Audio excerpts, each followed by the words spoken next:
অনেকে মনে করে যে বুঝি বডি বেশি হলে আরমোলের মাপটা বেশি দিতে হয়। যদি আপনার বডি 45 ইঞ্চি, 48 ইঞ্চি, 47 ইঞ্চি হয়, সেক্ষেত্রে অনেকেই আমরা যারা নতুন আছি তারা ভুল করে থাকি। যেমন আমি এটা 41 ইঞ্চি বডির ক্ষেত্রে 6.5 ইঞ্চি আরমোল দিছি। কাটিং সিলাই দেওয়ার পরে সেটা 6.5 বা 6.25 ইঞ্চি টিকতে পারে সর্বোচ্চ।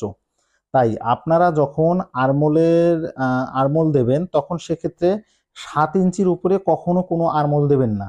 তার কারণ আপনার বডি হবে 45 ইঞ্চি বা 48 ইঞ্চি, 48 বা 45 বা 50 ইঞ্চি যদি বডি হয়।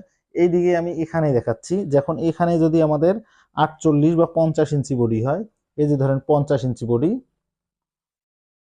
50 ইঞ্চি বডি, এই যে 1 ইঞ্চি ব্যালেন্স, এই যে আমাদের যে এই যে আরমোলটার যে শেপটা থাকলো, এই যে এটা কিন্তু আমাদের অনেকটা বাড়তি হয়ে গেল, গোল হয়ে গেল এই যে।